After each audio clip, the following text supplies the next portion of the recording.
Hello students, हम 12वीं कक्षा की राजनीति विज्ञान विषय में दूसरा अध्याय पढ़ रहे थे, एक दल के प्रभुत्व का दौर, era of one party dominance, जिसमें हम पढ़ चुके थे कि भारत में किस प्रकार से प्रथम आम चुनाव करवाए गए थे और जनता ने उसमें किस प्रकार से अपनी भागीदारी निभाई थी, और फिर चुनावों में प्रथम आम चुनाव से लेकर अब तक क्या परिवर्तन आए, ये सब हम डिस्कस कर चुके थे।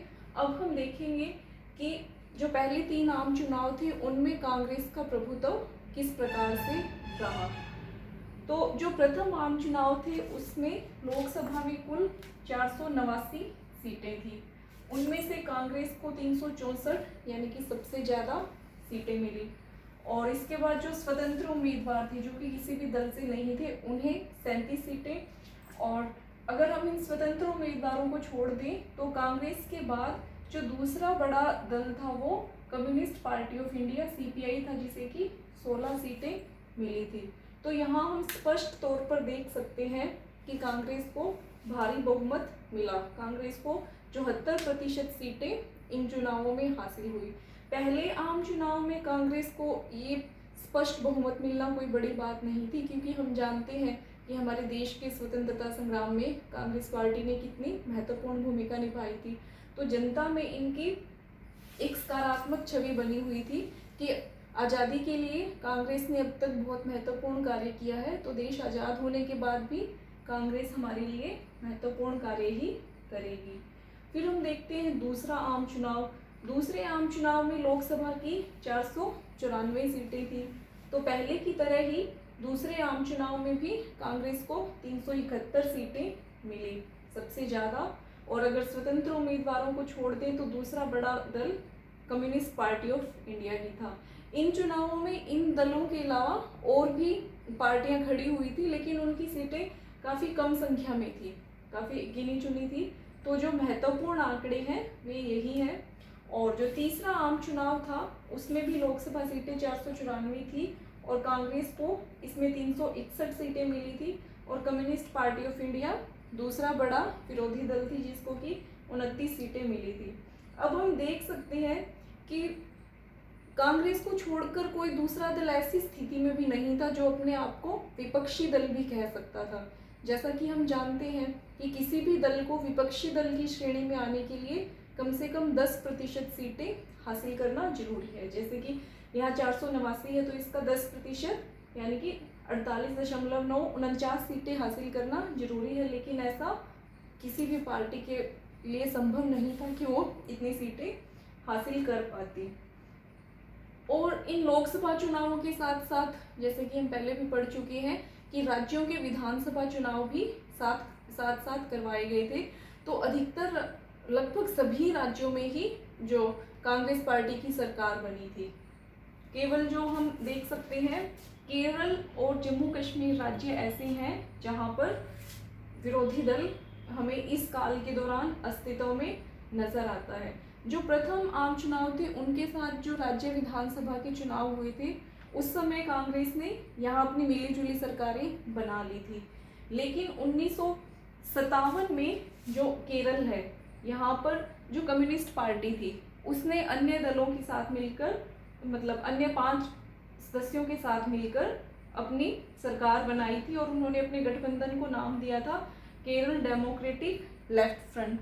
तो ये विश्व के इतिहास में पहला उदाहरण था जब कम्युनिस्ट पार्टी ने लोकतांत्रिक ढंग से अपनी सरकार बनाई थी, क्योंकि इससे पहले कम्युनिस्ट पार्टी थी उनका कार्य करने का तरीका क्या होता था, क्रांति के द्वारा तख्ता पलट करके और फिर अपनी सरकार बनाना। तो यहाँ कम्युनिस्ट पार्टी ने अपनी सरकार बनाई, लेकिन जो कांग्रेस पार्टी थी उसे ये बात हजम नहीं हुई। तो कांग्रेस पार्टी ने जो ये सीपीआई की सरकार थी इसको केवल 2 साल ही चलने दिया, और 1959 में अनुच्छेद 356 के द्वारा यहाँ पर क्या किया, राष्ट्रपति शासन लगा दिया और यहाँ भी अपनी सरकार बना ली। तो इसको काफ़ी विवादास्पद विषय भी कहा जाता है कि कांग्रेस ने जो राष्ट्रपति शासन का प्रावधान था उसका दुरुपयोग किया है। और हम भारत के मानचित्र में स्पष्ट तौर पर देख सकते हैं कि ये जो 1952 से 67 का काल है, जो हमने नीले अक्षरों से क्रॉस के निशान लगाए हैं, उन सभी राज्यों में इस दौरान कांग्रेस की सरकार थी। तो हम देख सकते हैं कि जो पूरा भारत है वो कांग्रेस के द्वारा ही उस समय शासित हो रहा था, केंद्र में भी और राज्यों में भी उस समय कांग्रेस की ही सरकारें बनी हुई थी। तो अब हम देख चुके हैं कि पहले 3 चुनावों में किस प्रकार के आंकड़े रहे। तो कांग्रेस के प्रभुत्व के लिए या कांग्रेस को इतनी ज़्यादा सीटें मिलने के लिए भारत की निर्वाचन प्रणाली को हम इलेक्टरल सिस्टम को उत्तरदायी ठहरा सकते हैं। भारत की जो निर्वाचन प्रणाली है वो किसे विजयी मानती है? फर्स्ट पास्ट पोस्ट सिस्टम है हमारे देश में। जो सबसे ज़्यादा मत प्राप्त करने वाला है उसे विजयी माना जाता है। जैसे कि अगर ए कैंडिडेट खड़ा है उसे 5100 वोट मिले हैं, बी को 5000, सी को 4000, तो हम ए कैंडिडेट को विजयी घोषित करेंगे, भले ही उसके बी से 100 ही वोट ज़्यादा है और आधे से जो ज़्यादा वोट है, जैसे कि जो 9000 वोट है वो दूसरे कैंडिडेट्स को मिले, इसे 5100 ही मिले, लेकिन हम इसे ही विजयी मानेंगे। तो इसी मेथड के आधार पर जो कांग्रेस पार्टी है उसका प्रभुत्व बना रहा पहले 3 आम चुनावों में। कांग्रेस पार्टी को आज़ादी से लेकर आज तक कभी भी 50% से ज़्यादा मत नहीं मिले, लेकिन एक लंबे समय तक केंद्र में और राज्यों में कांग्रेस पार्टी का प्रभुत्व बना रहा। तो 1952 का परिदृश्य अगर हम देखें तो 1952 में कांग्रेस के वोट थे 45% और सीटें थी 74%। तो इनमें हम बड़ा फासला देख सकते हैं, यानी कि जो दूसरे विरोधी दल थे उन्हें 55% वोट मिलने के बाद भी सीटें कितनी मिली? 26%। और यहाँ एक एग्जाम्पल हम सोशलिस्ट पार्टी का भी देख सकते हैं। पहले आम चुनाव में उसे वोट तो मिले थे 10%, लेकिन सीटें मिली थी 3%। तो ये था पहले 3 आम चुनाव में कांग्रेस का प्रभुत्व। अब हम देखेंगे कि कांग्रेस का प्रभुत्व क्यों रहा इन आम चुनावों में। तो अब हम देखेंगे कि प्रथम 3 आम चुनावों में कांग्रेस का प्रभुत्व क्यों बना रहा। तो पहला कारण क्या था? स्वतंत्रता आंदोलन की विरासत। स्वतंत्रता आंदोलन के दौरान कांग्रेस पार्टी ने प्रथम पंक्ति में खड़े रहकर सबसे महत्वपूर्ण भूमिका निभाई थी। तो वही छवि जनता के दिलो दिमाग में अभी भी बनी हुई थी कि जो कांग्रेस पार्टी है वो हमारे हित के लिए ही कार्य करेगी। और उनको लगता था कि जो कांग्रेस पार्टी है इसने हमें आज़ादी दिलवाई है, तो आज़ादी के बाद भी हमारे लिए ही कार्य करेगी। इस वजह से जो अधिकांश जनता थी उन्होंने कांग्रेस पार्टी को वोट किया। फिर अखिल भारतीय दल, जो कांग्रेस पार्टी है इसका संगठन पूरे देश में फैला हुआ था। इसके अलावा जो दूसरे विरोधी दल थे वो क्षेत्रीय स्तर पर ही फैले हुए थे, उनका संगठन अखिल भारतीय नहीं था। तो कांग्रेस पार्टी का जो संगठन था पूरे देश में फैला हुआ था, क्योंकि ये बहुत पुरानी पार्टी थी और जो अन्य पार्टियां थी वो अपेक्षाकृत नई थी, कांग्रेस से बाद में बनी थी, तो उनका विस्तार अभी तक पूरे देश में नहीं हो पाया था। तो वो पूरे देश में अपने कैंडिडेट्स खड़े नहीं कर पाई थी और जो कांग्रेस पार्टी थी इसने पूरे देश में अपने कैंडिडेट्स खड़े किए थे और उन्हें जीत हासिल हुई। फिर है मजबूत संगठनात्मक ढांचा। जो कांग्रेस पार्टी थी क्योंकि वो अपेक्षाकृत पुरानी पार्टी थी तो इसका संगठन भी अपेक्षाकृत पुराना था। तो जो क्रांतिकारी थे पहले कांग्रेस पार्टी में शामिल थे, देश आज़ाद होने के बाद उन्होंने इसके लिए एक कैडर का काम किया, इसके कार्यकर्ताओं का काम किया। जबकि जो दूसरी पार्टियां थी अपेक्षाकृत नई होने के कारण उनका संगठन अभी इतना मजबूत नहीं था, उनके कार्यकर्ता भी अभी इतने ज़्यादा नहीं थे। तो इसका जो मजबूत संगठनात्मक ढांचा होने के कारण कांग्रेस को अगर कोई भी संदेश पूरे देश में पहुंचाना होता था वो बड़ी आसानी से पहुंचा सकती थी। जबकि जो दूसरी पार्टियां थी उनके लिए अपने कैंडिडेट्स के पक्ष में चुनाव प्रचार करना ही बड़ा मुश्किल हो जाता था, उनके लिए संसाधनों की भी कमी थी। जबकि जो कांग्रेस पार्टी है इसका संगठनात्मक ढांचा मजबूत था, आर्थिक रूप से भी ये अन्य पार्टियों की अपेक्षा मजबूत थी।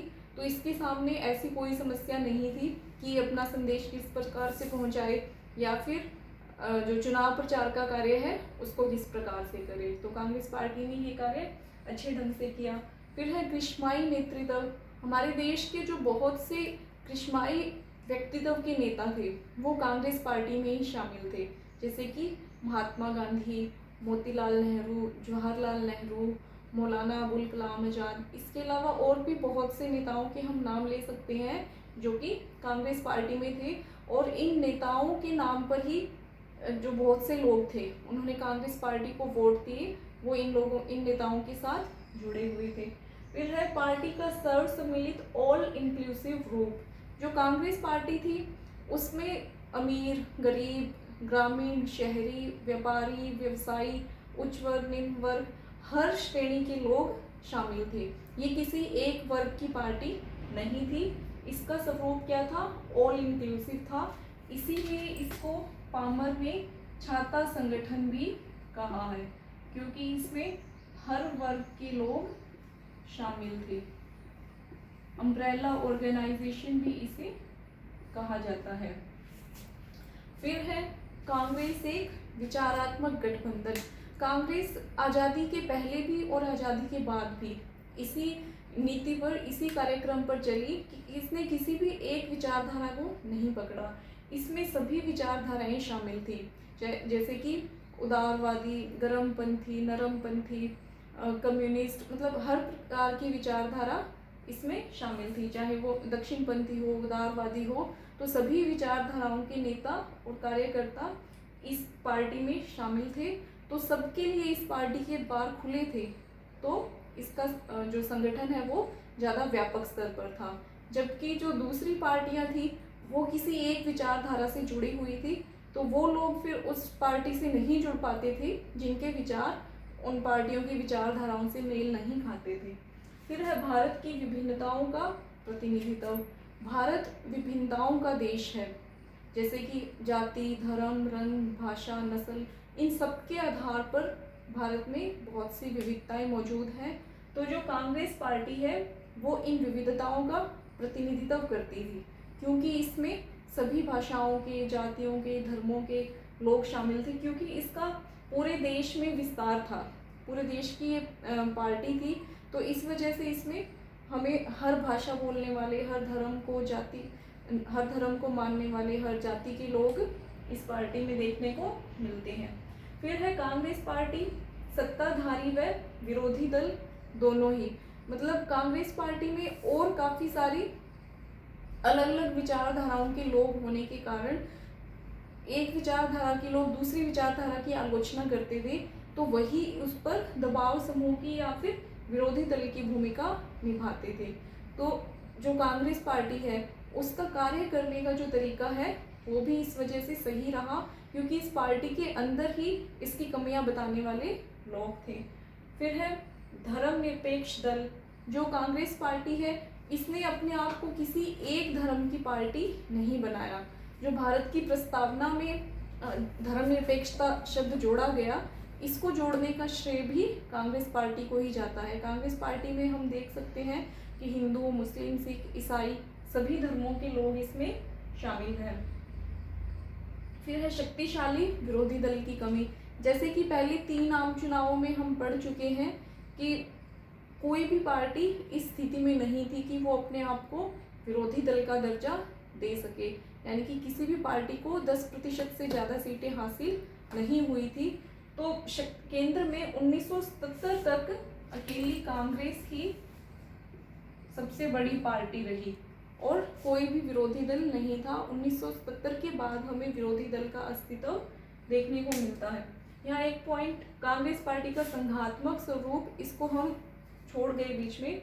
तो जो कांग्रेस पार्टी है इसमें और पार्टियों को शामिल होने के लिए हमेशा से इसमें स्थान दिया जाता रहा।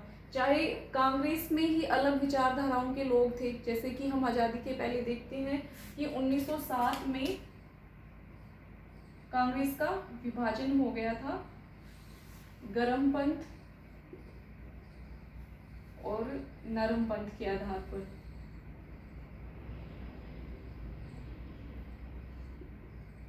लेकिन फिर 1922 में ये फिर से एक हो गए।